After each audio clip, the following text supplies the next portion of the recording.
Welcome to the InfoMullet YouTube channel. If you enjoy this content, please like or share.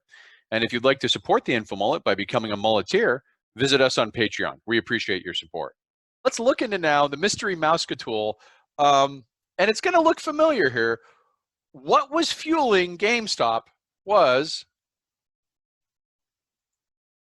a radicalization dynamic, right? So I showed this in the context of the January 6th insurrection, knowing it would come back.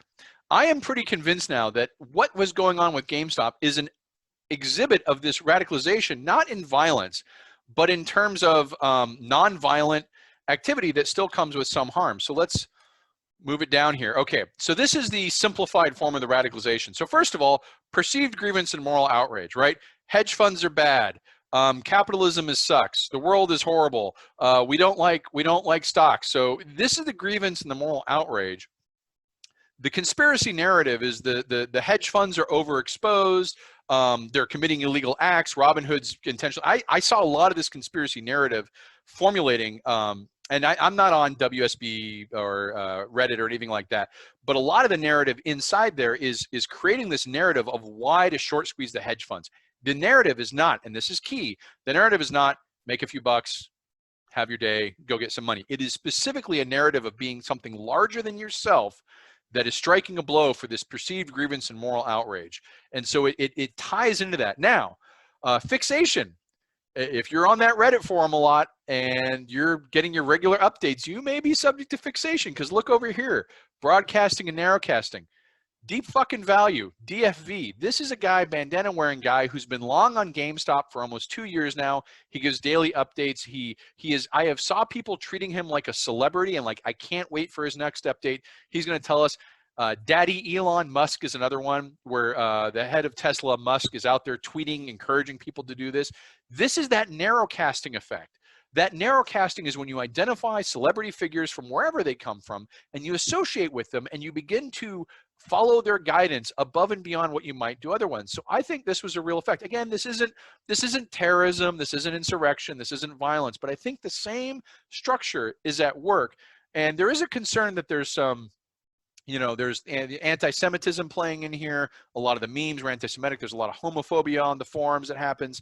There's a valid debate of whether that's perpetuating broader stereotypes, but specifically looking at the GameStop play, the narrowcasting was coming from the YouTube and followers, as well as people who shared memes on Facebook. We can narrowcast each other. I saw so many people who weren't traditionally in stock markets encouraging other people to buy directly, encouraging other people not to sell. The whole hold the line, don't give in, the invocation of the Lord of the Rings, hold the line, all the memes like that. It goes right back to what we saw in these network effects. Right? Make this simple or simpler. There we go. Right? Radical group cohesion. The more we have mutual group reinforcement, the less we abandon positions. The abandoning position in this case is selling the stock. Memes going out that are hold the line, stay strong, stay with your brothers, stay with your sisters, fight. This is encouraging people not to abandon their position and setting them up for the pump and dump. That's why I'm not sure that this guy DFV is going to end up in jail, but I think he's going to end up in a really hard conversation, because one, he has a financial license. So if he's giving, depending on how he said what he's giving, and he's giving investment advice, he may be in violation of the license.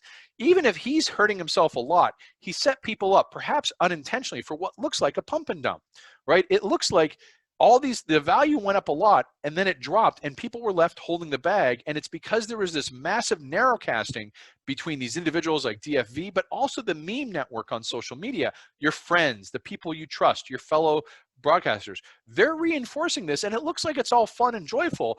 And that's fine. I mean, most 99.999% of Facebook is completely harmless. But when you start talking about playing a lottery at $300 a pop, that becomes very expensive very quickly. And if I don't really, caveat emptor, let the buyer beware. At the end of the day, it's the buyer's responsibility to understand the risk. But there are a lot of people that I've seen trading in this stock, who really shouldn't have. And I think they were more reacting to this network effect. Because, I mean, this radical group density effect, this explains WSB, Reddit's, Wall Street Bets, all entire. Self-selection of viewpoints, crossover from other ones, clustering, mutual groupers, illusion of numbers, right? You go on there and all the messages are, you know, GameStop, GameStop, GameStop. Not necessarily a bad thing. It's just this radicalization dynamic, I think, is interesting to me in that I think it's much more at play in GameStop than we like to think. And this time it's coming from inside the house. It shows the susceptibility we have to these system structures of radicalization, whether they are QAnon, pandemic conspiracies, and of course, the outcomes of radicalizations are very different. There's a large difference between someone losing a couple $100 or making a couple $100 on GameStop and storming into the Capitol.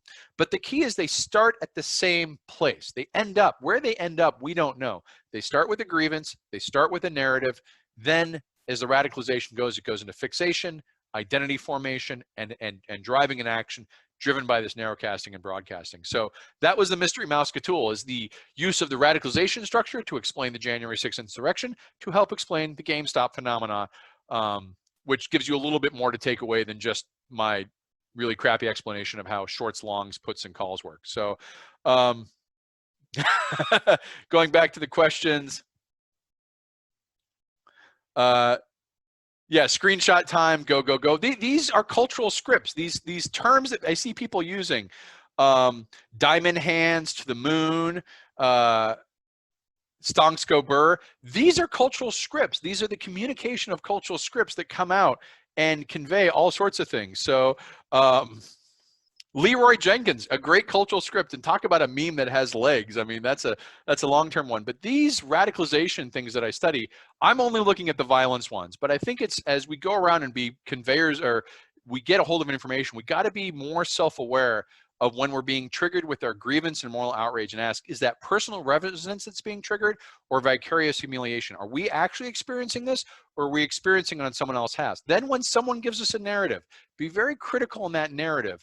Is the narrative a plausible explanation of effects that could have bad actors? I'm not saying they are. Or is it a conspiracy narrative that divides into the other, that is the target, and the us and the othering? The othering is behind almost all violent radicalization. Some group gets othered: the Jews, the gays, the Muslims, the whatever. The othering becomes the effect. And the real risk area here is when we get into fixation and identity. Good radicalization create great effects, but when you get fixated on it, you're over consuming it, you get locked in, you're staying on target, you do not diverge, you don't want to hear alternative viewpoints, and your identity becomes this warrior identity, this pseudo commando. I'm in it for the cause of society, I'm going to strike a blow for freedom, Braveheart, freedom, you know, whatever it is. You got to be careful at that point. And that's the tricky part, is we're all being susceptible, you know, we're all being exposed to this. It's all happening around us. I make it seem simple, so to speak, in these system loops, but it's happening all the time. So just whether it's the January 6th insurrection or GameStop or anything else out there, be careful when it comes to this, that you don't get suckered in. And I know you won't, because you're InfoMullet subscribers, and you are the special ones.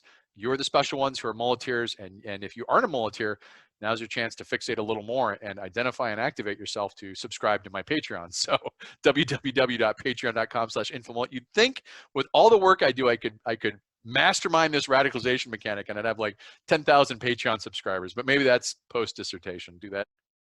Thanks for watching the video. Hope you enjoyed it. If you'd like to follow the InfoMullet, visit us on Facebook or Twitter. And if you'd like notifications when we post new video content, click on the red subscribe button below the video. If you've ever wanted to become a muleteer and support the InfoMullet, visit us on Patreon. We appreciate the support.